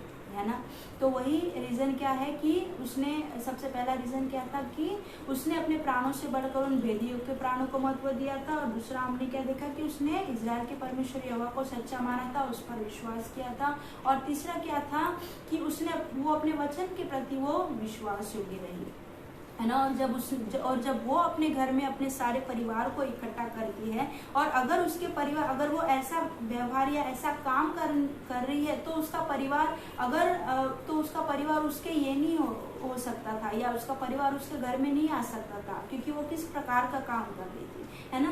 पर क्योंकि उसका परिवार उसके कहने से उसके घर में आ रहा है, और राजा के जो उसके भेजे हुए लोग थे, या जो राजा के कहे भेजे हुए लोग थे उसके घर में उन भेदियों की छानबीन करने के लिए, उसके शब्द से वो चले जाते हैं, ना उसके घर की छानबीन करते हैं, ना किसी प्रकार का वो उसकी जांच पड़ताल करते। उसके शब्द से इस प्रकार के वो लोग उसके फेवर में आ गए, या उसके शब्द से हम देखते हैं कि किसी प्रकार का एक्ट उन्होंने नहीं किया, किसी प्रकार का विद्रोह उसके परिवार के लोगों ने या उस राजा ने नहीं बताया, है ना। तो यानी कहीं ना कहीं कुछ ना कुछ अच्छाई राहाब वेश्या में थी, भले वो इसलिए था, पर हम ये जानते शायद उसकी मजबूरी होगी, शायद उसके पीछे का कोई रीजन होगा, है ना। ये परमेश्वर जानता है। पर जब परमेश्वर उस पर दया की है ना, जब परमेश्वर ने अपनी दया उस पर बताई है, जब परमेश्वर ने है ना एक वंशावली के, है ना, उसकी वंशावली से, यीशु मसीह की वंशावली में जब उस नाम को जब ये आया है, तो बहुत बड़ा रीजन है ना। तो कहीं ना कहीं हम देखते हैं कि वो ये इस प्रकार का ये तो कर रही थी, पर कहीं ना कहीं उसकी मजबूरी होगी, कहीं ना कोई ऐसे किसी इसमें वो ये होगी, या है ना किसी बोझ में वो होगी, या किसी, है ना, शायद वो अपनी इच्छा से उन बातों को नहीं कर रही होगी, या उसकी कुछ मजबूरी होगी, है ना। तो इसलिए हम देखते हैं कि परमेश्वर की दया उसके जीवन पर हुई, क्योंकि अगर ऐसा नहीं होता, अगर वो अपने शब्द की पक्की नहीं होती, अगर उसका ऐसी कुछ ना कुछ क्वालिटी तो उसमें थी, क्योंकि एक राजा के सैनिक उसके शब्द से अगर जा सकते हैं वापस, और उसका परिवार उसके शब्द से उसके घर में आ सकता है, तो कुछ ना कुछ अच्छाई भी उसमें थी, है ना। हाँ, तो हमने यहाँ पर क्या देखा कि, है ना, कि वचन उसके शब्द से क्या किया, वो अपने, तीसरा जो हमने पॉइंट देखा वो क्या था कि वो अपने वचन के प्रति विश्वास हो गए थे। जो वचन उसने उन भेदियों को दिया था उसके प्रति वो विश्वास हो गई थी। और इसमें क्या कहता है, मत्ती के 5वें अध्याय 37 वर्ष क्या कहता है, तुम्हारी बात हाँ की हाँ या नहीं की नहीं हो, क्योंकि जो कुछ इससे अधिक होता है वह बुराई से होता है। अगर हम इसको इंग्लिश ट्रांसलेशन में देखेंगे तो यहाँ पर वचन क्या कहता है, When you make a promise you should, easy translation में देखते हैं हम Matthew 5:37, When you make a promise you should say only yes I will do it, or you should say only no I will not do it. If you say anything more than this, what you say is bad, it comes from Satan. तो यहाँ पर हम क्या कहते हैं कि अगर जब हम किसी को वायदा करते हैं तो हमको सीधा क्या कहना है कि हाँ हम उस बात को करेंगे, या हम नहीं हम उस बात को नहीं करेंगे। तो परमेश्वर पर यहाँ पर हम राहाब वेश्या के विषय में क्या देखते हैं कि वो अपने शब्द के प्रति वो विश्वास योग्य रहे। उसने अपने आप पर, उसने अपने परिवार पर उस जोखिम को उठाकर उसने उन भेदियों के प्राण को बचाया था, है ना। उसको ऐसे ही ये नहीं हुआ, या ऐसी वो चीज ये नहीं हुई, है ना। तो हम क्या देखते हैं कि उसने अपने प्राणों से बढ़कर भेदियों के प्राणों को ये किया था, है ना। और हम राहाब वेश्या के बारे में एक और बातों को देखते हैं, 1-2 वचन को हम देखेंगे उसके बारे में। इब्रानियों में हम देखते हैं, इब्रानियों 11, यहाँ पर क्या हम देखते हैं कि राहाब वेश्या का नाम विश्वास के योद्धाओं में आया है ना। उसने जैसा मैंने आपको बताया कि उसने परमेश्वर का, उसने सच्चे परमेश्वर, उसने इजराइल के परमेश्वर यहोवा को क्या कहा था, उसने सच्चा माना था, उस पर विश्वास किया था। तो यहाँ पर हम इब्रानियों में क्या देखते हैं कि 31 वर्ष क्या कहता है कि विश्वास ही से राहाब वेश्या आज्ञा न मानने वालों के साथ नष्ट नहीं हुई, इसलिए कि उसने भेदियों को कुशल से रखा था। यहाँ पर राहाब वेश्या का नाम दिया गया है, या उसके विश्वास के प्रति जो उसने परमेश्वर पर दिखाया था उसके प्रति वो बताया गया है। देखिए यहाँ पर ना शिमशोन का उदाहरण आया है, ना गिदोन के बारे में एक्सप्लेन किया गया है विश्वास के योद्धा में, ना शिमशोन ने जो किया, जो बड़े काम किए उसके बारे में भी विश्वास के योद्धा में एक्सप्लेन नहीं किया गया है, ना गिदोन के बारे में एक्सप्लेन किया गया है, ना दाऊद के बारे में एक्सप्लेन किया गया। पर किसके बारे में ये वचन एक्सप्लेन कर रहा है? राहाब वेश्या के बारे में। उसके बारे में क्या कहता है कि उसने विश्वास ही से राहाब वेश्या आज्ञा न मानने वालों के साथ नष्ट नहीं हुई, क्योंकि नहीं हुई इसलिए कि उसने भेदियों को क्या किया था? भेदियों को कुशल से रखा था, है ना। उसने अपने प्राणों से बढ़कर उनके प्राणों को महत्व दिया था, या उनके प्राणों को उसने बचाया था। एक और हम देखते हैं याकूब इसके दूसरे अध्याय में, याकूब दूसरा अध्याय 24 वचन क्या कहता है कि 22-23 से हम देखेंगे।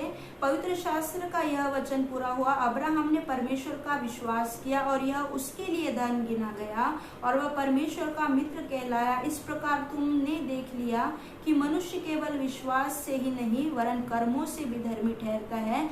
वैसे ही राहाब वेश्या भी, जब उसने दूतों को अपने घर में उतारा और दूसरे मार्ग से विदा किया तो क्या कर्मों से धार्मिक न ठहरी? अतः जैसे देह आत्मा बिना मरी हुई है, वैसे ही विश्वास भी कर्म बिना मरा हुआ। यहाँ पर क्या कहता है?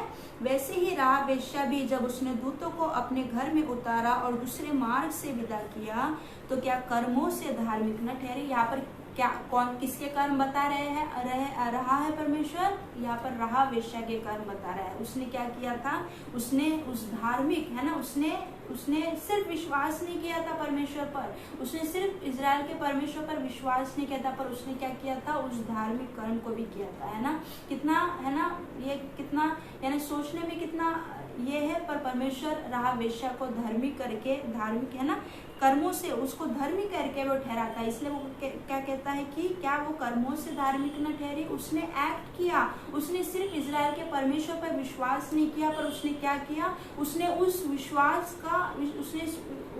विश्वास का प्रमाण भी बताया, उसने उन बातों को का एक्शन भी लाया। बहुत बार हम क्या करते हैं? सिर्फ परमेश्वर पर विश्वास हम करते हैं, पर जब परमेश्वर कुछ कहने की बात हमको कहता है तब हम क्या करते हैं? तब हम, है ना, उस बातों को नहीं करते, हम आज्ञा नहीं मानते हैं। पर उसने क्या किया? वो सिर्फ उसने इजराइल के परमेश्वर पर सिर्फ विश्वास नहीं किया था, और पर उसने क्या किया था? वो कर्मों से भी धर्मी ठहरी थी। उसने क्या किया था कि उसने उन भेदियों के प्राणों को बचाया था, उन भेदियों के प्राणों को उसने कुशल से उनको छिपा कर रखा था, है ना। उसने अपने परिवार से बढ़कर, अपनी जान से बढ़कर उसने किसको महत्व दिया? उन भेदियों को महत्व दिया और इजराइल के परमेश्वर को महत्व दिया, है ना। इसलिए, है ना, इसलिए परमेश्वर बार बार हम इसमें देखते हैं विश्वास के योद्धा में। मैं एक बात आपको बताना चाहूंगी यहाँ पे,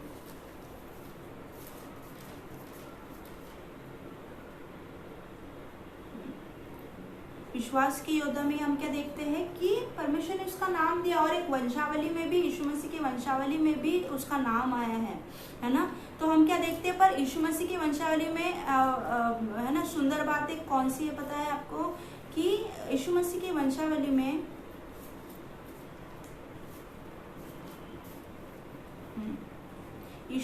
वंशावली में राहाब को वेश्या करके नहीं बोला गया है। राहाब को यानी उसको नाम लेकर बोला गया है, उसको उसके जो उसने किया वो करके वहां पर वो एक्सप्लेन नहीं किया गया है। जैसा किसके बारे में हम देखते हैं? जैसे दाऊद के बारे में देखते हैं कि जो सुलेमान जो उत्पन्न हुआ, वो कौन सी स्त्री से उत्पन्न हुआ? वो, है ना, उस चीज का एक्सप्लेनेशन हम यहाँ पर देखते हैं कि वो उरिया से उत्पन्न, है ना। उरिया जो उसकी पत्नी थी, उरिया जो उसका पति था, है ना, पहले उरिया की जो पत्नी थी, यानी जो, है ना, बैतशेबा जो है ना, तो उस बात का एक्सप्लेनेशन दिया गया है। जो उसकी पहले पत्नी थी, जो उरिया की पत्नी जो बैतशेबा थी, उसके द्वारा जो, है ना, उससे सुलेमान उत्पन्न हुआ, है ना। दाऊद और जो उरिया की जो पत्नी बैतशेबा थी, उससे सुलेमान उत्पन्न हुआ, उसके बारे में हम देखते हैं। पर राहाब वेश्या के बारे में हम वेश्या करके यहाँ पर यीशु मसीह की वंशावली में कहता हुआ नहीं देखते हैं, है ना। और हम क्या देखते हैं यहाँ पर कि एक बात जो जैसे मैं ये कर रही थी, तो एक बात को भी परमेश्वर ने मेरे मन में डाला, इस बात के विषय में कि जैसे हम बोअज के विषय में देखते हैं, है ना। वचन क्या कहता है कि परमेश्वर ने राहाब वेश्या को, यानी ऐसी वंशावली परमेश्वर ने चुनी, है ना, पर वहां पर उसने उस राहाब को वेश्या करके बोला नहीं गया है ना। तो परमेश्वर ने कितना इस बात में उसको ऑनर दिया है ना। और हम देखते हैं कि एक जैसे सलमोन और राहाब से कौन उत्पन्न हुआ, बोअज उत्पन्न हुआ, है ना। बोअज के बारे में हम देखते हैं। तो मैं एक बात को आपको एक कहना चाहूंगी, जैसे हमने देख लिया आज का वचन शॉर्ट ही है, ये था, बट थोड़ी सी ही चीज़ें थी जो मैं आपको बताना चाहती थी, कि वो 3 ही पॉइंट थे कि जैसे हमने देखा उसी के बारे में मैं आपको बताना चाहती थी। पर हमने राहाब विषय के बारे में देखा कि कैसे परमेश्वर ने उस पर दया की, है ना। उसमें ये भी थी, है ना। सबसे पहली दया परमेश्वर ने उस पर इसलिए नहीं की क्योंकि उसने अच्छा किया, पर परमेश्वर ने उसको चूज किया, है ना। उसके उस यरीहो से उसके परिवार को, उसको परमेश्वर ने चूज किया। ये परमेश्वर की दया थी उसको बचाने की, पर उसने सिर्फ और फिर हम देखते हैं कि उसने ऐसे भी अपने जीवन में, है ना, ऐसे भी उन बातों को किया, है ना। उसने अपने इजराइल के परमेश्वर पर विश्वास किया, उसने अपने प्राण से बढ़कर लोगों को महत्व दिया, उन वेदियों को महत्व दिया। और तीसरा हम देखते हैं कि उसने क्या किया कि वो अपने वचन के प्रति वो विश्वास योग्य रही। और हम देखते हैं कि एक चीज मेरे मन में, यानी एक चीज परमेश्वर ने मेरे सामने ये खोली, तो वो है कि बोअज के बारे में, जैसे सलमोन और राहाब से बोअज उत्पन्न हुआ। बोअज के बारे में हम कहाँ देखते हैं, रूत की किताब में देखते हैं। तो एक बात ये आई और मेरे को, यानी अभी तक ये चीज अभी तक ऐसी इस तरीके से या इस वे में मैंने कभी इस बात को नहीं सोचा था। हम देखते हैं कि बोअज बहुत एज का था, है ना, बहुत एज का था बोअज, और उसकी मैरिज नहीं हुई थी, है ना। वो कुंवारा था, उसकी मैरिज नहीं हुई थी और वो बहुत एज का था। मैं ऐसा, यानी ऐसी ये चीज सामने आई कि क्योंकि बोअज का बैकग्राउंड, है ना, उसका जो ये था इजराइल में, जैसा है ना, हम देखते हैं कि सलमोन और राहाब से बोअज उत्पन्न हुआ। तो बोअज का बैकग्राउंड क्या हम देखते हैं कि बोअज का बैकग्राउंड क्या था कि उसकी जो मदर थी, जो राहाब थी, वो क्या थी, वो एक वेश्या थी, है ना। तो इजराइल में हम देखते हैं रूत के विषय में, रूत की पुस्तक में हम देखते हैं बोअज के बारे में यहाँ पर लिखा हुआ है। जैसे हम रूत इसके 3:10 में जो हम पढ़ते हैं, यहाँ पर हम क्या देखते हैं कि बोअज के बारे में यहाँ पर लिखा गया है कि मैं आपके लिए पढ़ती हूँ। हे बेटी, यहोवा की ओर से तुझ पर आशीष हो, क्योंकि तूने अपनी पिछली प्रीति पहले से अधिक दिखाई, क्योंकि तू क्या धनी क्या कंगाल किसी जवान के पीछे नहीं गई। तो बोअज के बारे में वचन ये कहता है, इसमें इंग्लिश में भी ट्रांसलेशन में लिखा है मैंने। तो रूथ 3:10 में क्या कहता है, इंटरनेशनल चिल्ड्रन बाइबल में देखते हैं कि बहुत से ट्रांसलेशन भी ऐसे होते हैं कि हमको, है ना, उसको चेक करके देखना चाहिए। और मुझको ये ट्रांसलेशन अच्छा लगा। तो यहाँ पर क्या देखते हैं हम कि then Boaz said, the Lord bless you my daughter, your kindness to me is greater than the kindness you show to Naomi in the beginning, है ना। जो दया तूने मुझ पर दिखाई, है ना, वो उस शुरुआत की दया से भी बढ़कर है ना। जो दया उसने नाओमी पर दिखाई थी, जो रूत ने जो दया नाओमी पर दिखाई थी कि वो उसके पीछे चली थी, वो उसने उसको छोड़ा नहीं था, है ना। वो, है ना, उसने उसको भी अपनाया था, उसके देश को भी अपनाया था, उसके परमेश्वर को भी अपनाया था। तो यहाँ पर बोअज क्या कहता है कि जो तूने नाओमी पर जो तेरी शुरुआत की दया हुई है, जो तूने दया दिखाई, ये दया उस दया से बढ़कर है जो तूने मुझ पर दिखाई। तो क्यों, रीजन क्या है उसका, वो क्या कहता है कि you did not look for a young man to marry either rich और पुअर, यानी तूने किसी जवान पुरुष को नहीं देखा, या जवान पुरुष से क्या कहता है कि तूने जवान है ना, किसी धनी या गरीब जवान ऐसे पुरुष को नहीं देखा जो जवान है, चाहे वो धनी हो चाहे वो कंगाल या है ना कंगाल हो, है ना। पर क्योंकि बोअज एज का था, और मेरी ये बात यानी इस बात को परमेश्वर ने क्लिक किया कि वो बहुत एज का था, है ना, बहुत एज का हम देखते। पर उसका रीजन क्या है ना, उसका रीजन ये है कि उसके पीछे का बैकग्राउंड वो था। उसके पीछे का बैकग्राउंड क्या था प्रियो, कि उसका जो एक टैग उस पर लग गया था, और वो टैग क्या था कि वो एक वेश्या का लड़का था, या वेश्या का, है ना, उसका उस तरह का उसको एक टैग लग गया था उसके पीछे, है ना। तो हम देखते हैं, है ना, तो हाँ उसके पीछे यानी वो एक टैग लग गया था उसके पीछे। देखो इजराइल में बोअज रह रहा था, उसका नाम ये था, है ना, वो है ना बड़ा धनी कुटुंबी था, यानी बड़ा धनी ऐसा व्यक्ति था, है ना। पर उसका मैं ऐसा जो परमेश्वर ने इस बात को मुझको क्लिक किया, इसलिए मैं इस बात को आपको बता रही हूँ कि बोअज का मैरिज ना होने का या उसके इतने समय तक विवाह ना करने का ये भी एक रीजन हो सकता है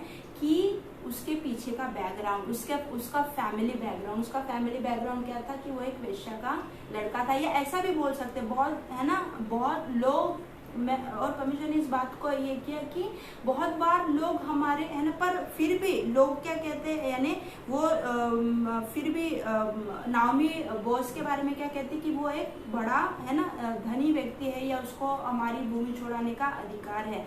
बोअज का नाम था, है ना, बोअज का नाम था, उसके पास सेवक भी थे, है ना, उसके पास बहुत सी धन संपत्ति थी, है ना, वो सारी बातों में था। पर क्योंकि उसके पीछे में वो एक टैग लग गया था, या उसके पीछे में एक प्रकार का, है ना, उसका बैकग्राउंड ऐसा था, तो उसका रीजन ये भी हो सकता है कि बोअज ने इसलिए भी शादी नहीं की, है ना। बहुत बार क्या होता है, वो इजराइल में रह रहा था। बहुत बार क्या होता है प्रियो, पता है आपको कि बहुत बार लोग हमसे इसलिए नहीं मिलते, या इसलिए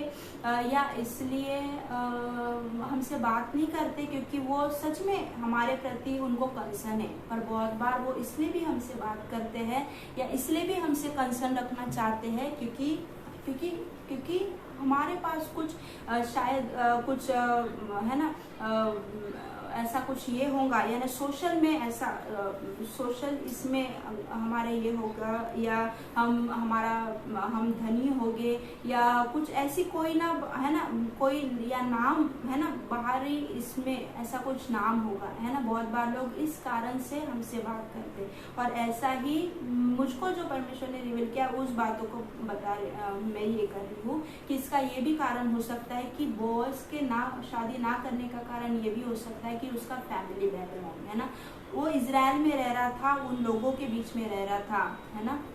पर हो सकता है ना, कि उसके बैकग्राउंड के कारण, है ना, उसने इस बात को ये नहीं किया होगा, है ना। बहुत बार वो धनी था, वो सारी बातें उसके पास थी, है ना। बहुत बार लोग हमारे पास इसलिए नहीं आते क्योंकि सच में उनको हमसे प्रेम होता है, या वो हमसे या कंसर्न होता है, वो अपने सेल्फिश नीड के कारण वो हमसे ये रखते हैं, है ना। अगर सोशल नेटवर्क इसमें यानी, है ना, जैसे हम देखते हैं तो अगर हमारा नाम है या हम पॉपुलर हो रहे हैं इसलिए लोग ये होते हैं, बट उनका जो हमारे पास आने का ये होता है वो हार्ट से नहीं होता है ना। और ऐसा ही बॉस के साथ भी क्या हुआ था, ऐसा ही उसके इसमें हुआ था, या उसके लाइफ में ये हुआ था, क्योंकि उसके बैकग्राउंड के कारण क्या हो गया था कि अब तक उसने, मुझको ऐसा लगता है कि कब तक उसने उस मैरिज को नहीं किया होगा, या उस बैकग्राउंड के कारण वो इतने समय तक, है ना, वो उसने विवाह नहीं किया होगा, है ना। तो हम यहाँ पर क्या देखते हैं, पर हम देखते हैं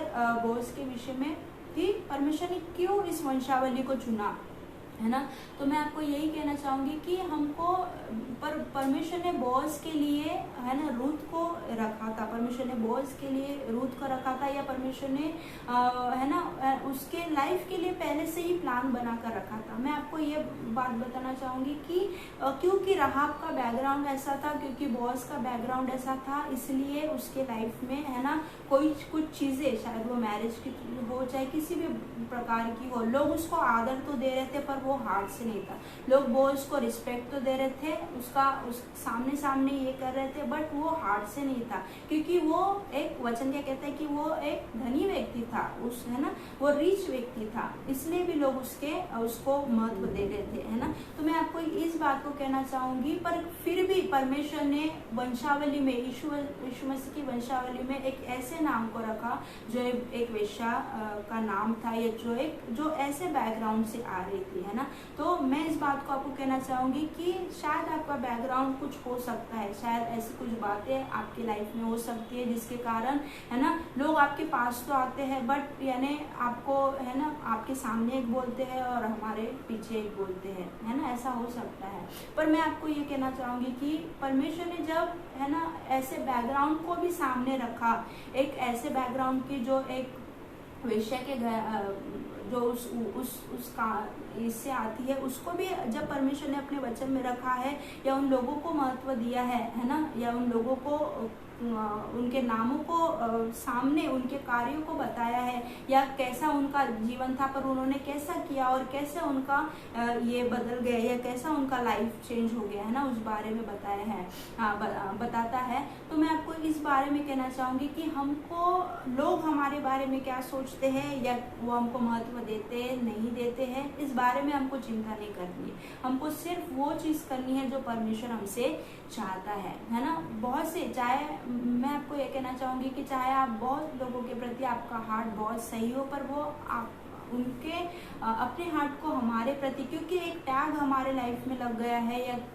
कुछ ऐसा बैकग्राउंड होगा, या कैसी कुछ ऐसी परिस्थिति होगी कि ना चाह कर भी आपके द्वारा ऐसा कोई काम हो गया हो, या आपका इंटेंशन वैसा नहीं था, पर क्योंकि लोगों ने, है ना, लोगों ने बढ़ा चढ़ाकर या किसी भी बात के प्रति आपको, है ना, जबकि बात रियलिटी वो नहीं थी, पर फिर भी लोगों ने ऐसा बताया या इस तरह की बातें लगाई कि वो सारी बातें रियलिटी लोगों के सामने आई हो, या लोगों ने उस बात पर विश्वास किया। तो मैं आपको इस बात को कहना चाहूंगी कि इस बात के प्रति लोग क्या सोच रहे हैं, लोग क्या सोचेंगे, या लोगों की धारणाएं मेरे प्रति ऐसे है, इस बात के बारे में हमको नहीं सोचना है। क्यों नहीं सोचना है? क्योंकि जब एक वेश्या, है ना, एक राहाब वेश्या का नाम परमेश्वर अपने वचन में दे सकता है, उस वंशावली से जब यीशु मसीह, है ना, आ सकते हैं, है ना। और राहाब के बारे में क्या कहता है कि वो दाऊद राजा की परनानी थी, है ना, परदादी थी, है ना। तो परमेश्वर ने इतना ऑनर एक, है ना, ऐसे बैकग्राउंड के व्यक्ति को दिया, है ना।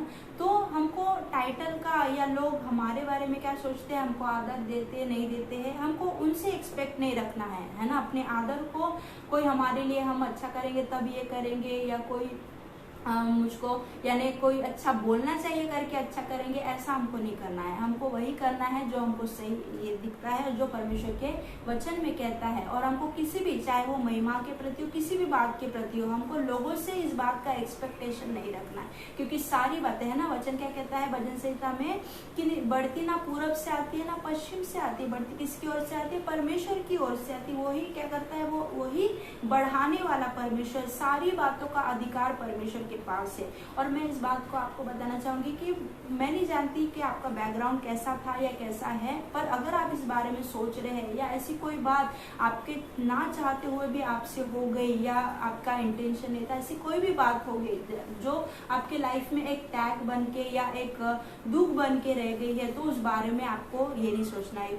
क्योंकि जब एक वेश्या के जीवन को परमेश्वर इस तरह का बदल सकता है, या ऐसा यूज कर सकता है, या ऐसा उसके नाम को, है ना, ऑनर दे सकता है, तो परमेश्वर हमारे भी नाम को, हमारे भी, है ना, हमारे भी नाम को उस ऑनर में बदलेगा, हमारे भी उस, है ना, अपमान को क्या करेगा, दूर करके हमको एक ऑनर परमेश्वर देगा। इस बात की अपेक्षा हमको परमेश्वर से रखनी है। हालेलुया।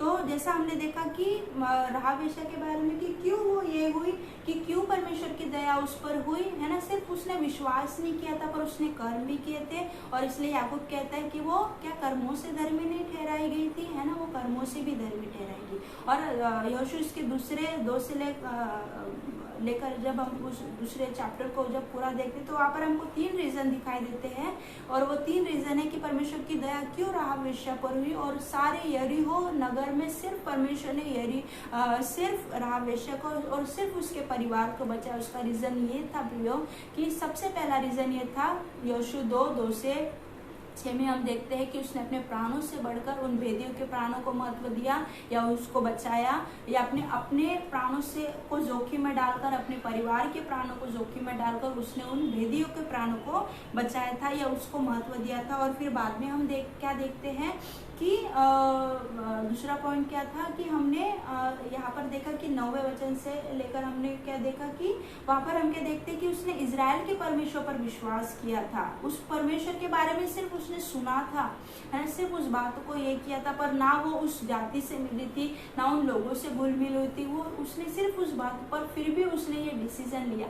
फिर भी वो वचन क्या कहता है, 9वें वचन में वो कहते हैं कि मैं निश्चय जानती हूँ कि परमेश्वर ने इस नगर को तुम ही लोगों को दिया है ना। कितना दृढ़ विश्वास था उसका, है ना।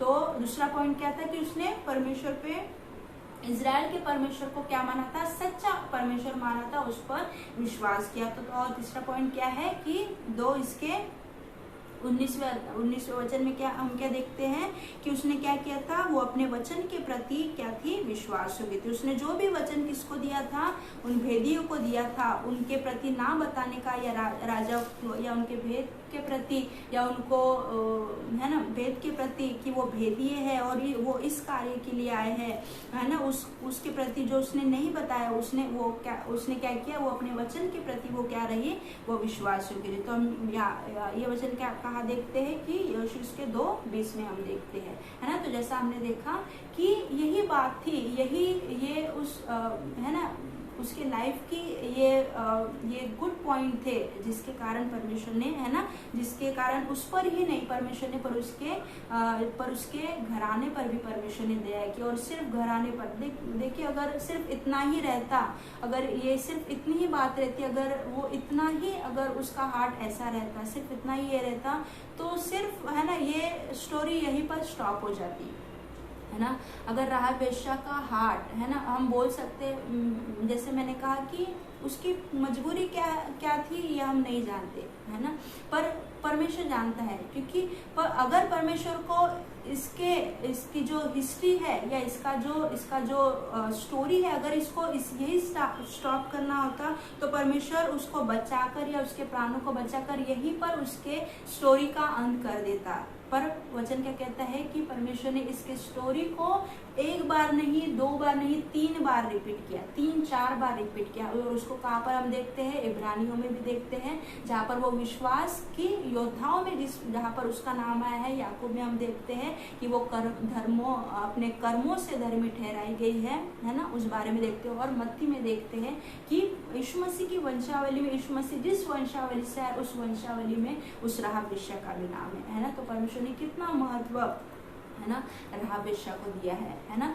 तो मैं आपको ये कहना चाहूंगा। और जैसे बोअज के विषय में हमने देखा कि उसका ये भी रीजन हो सकता है कि क्यों उसने विवाह ना करे, क्योंकि उसका बैकग्राउंड ऐसा था। लोग उसका रिस्पेक्ट तो कर रहे थे, उसको महत्व तो दे रहे थे, पर है ना कोई उससे विवाह की बात नहीं लगा रहा था, या कोई इस प्रकार का कोई भी ऐसा सिचुएशन उसके लाइफ में नहीं आया था, क्योंकि उसके बैकग्राउंड के कारण, क्योंकि उसके मदर के बैकग्राउंड के कारण, है ना। पर परमेश्वर ने उस पर दया की, है ना, परमेश्वर ने उसके लिए योजना बना कर रखी थी। और उस वंशावली से, है ना, हम देखते हैं कि बोअज और रूथ से कौन उत्पन्न हुआ, ओबेद उत्पन्न हुआ, है ना, ओबेद उत्पन्न हुआ। और हम देखते हैं कि दाऊद राजा उस वंशावली से उत्पन्न हुआ।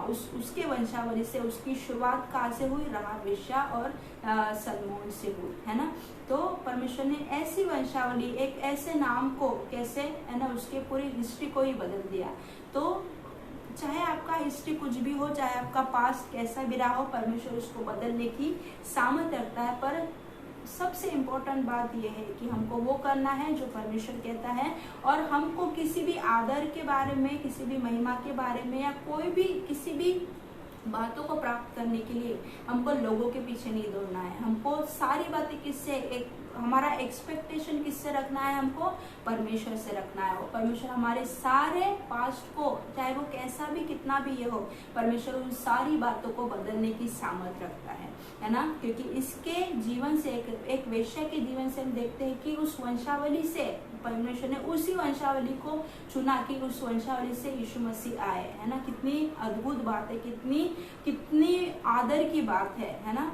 तो परमेश्वर किसी के भी पास्ट को ये करके उस, है ना, ऐसे सिचुएशन में ला सकता है कि लोग उसका ऑनर करें, है ना। एक परमेश्वर के वचन में जब उसका नाम आया तो परमेश्वर ने उसको कितना इम्पोर्टेंस दिया है ना। तो परमेश्वर हमारे साथ, परमेश्वर के लिए कोई भी बात कठिन नहीं है, चाहे वो हमारा पास्ट हो, चाहे कोई भी चीज हो, कोई भी चीज जो हमको दुख देती है, चाहे वो हमारे मदर की तरफ का हो, चाहे फादर की तरफ, ऐसी कोई भी टैग होगा हमारे लाइफ में जो जिसका, चाहे वो जानकर हमारे लाइफ में लगा है या हमारे अनजाने में लगाया है, या लोगों ने जानबूझकर इसको लगाया है, या लोगों ने बातें लगाकर या चापलूसी करके या, है ना, झूठ मूठ से उन बातों को बढ़ावा दिया है या बढ़ाकर बताया है ना। परमेश्वर इस बात की सामर्थ्य रखता है, या परमेश्वर योग्य है कि वो हमारे उन सारी बातों को, उस सारी चीजों को बदलने की या हमको एक आदर के स्थान में लाने की वो काबिलियत रखता है।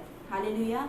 परमेश्वर इस वचन के द्वारा आपको ब्लेस करे। मैं विश्वास करती हूँ कि इस वचन के द्वारा परमेश्वर ने आपसे बात की है। आइए हम प्रार्थना करेंगे। धन्यवाद देते परमेश्वर पिता आज के वचन के लिए, आज के सुंदर समय के लिए, जो भी आपने एक वेश्या के जीवन से हमें बताया परमेश्वर पिता कि आपके लिए बदलने में, कोई भी चीज को बदलने में कोई भी रुकावट नहीं प्रभु जी। आप किसी के भी जीवन को बदल सकते हैं, किसी के भी पास्ट को भी ये करके उसको एक आदर के स्थान पे ला सकते हैं परमेश्वर पिता। प्रभु जी आपकी शर्त यही है, या आप यही चाहते हैं कि सारी बातें हम आपसे एक्सपेक्ट करें, या आप जैसा कहते हैं हम वैसा करें परमेश्वर पिता।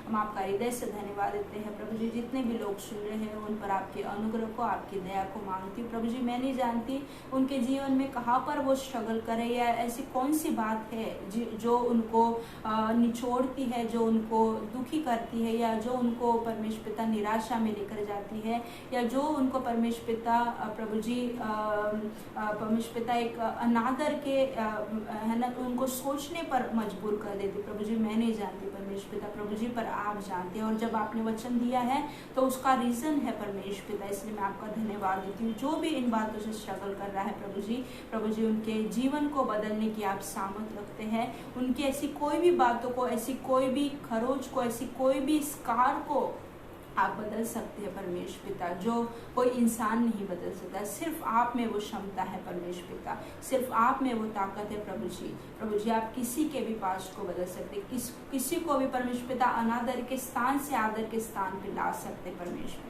हम आपका हृदय से धन्यवाद देते हैं परमेश्वर पिता उन सारी बातों के लिए, इन हर एक लोगों के लिए परमेश्वर पिता। आपकी दया, आपके अनुग्रह को मांगती हूँ परमेश्वर पिता।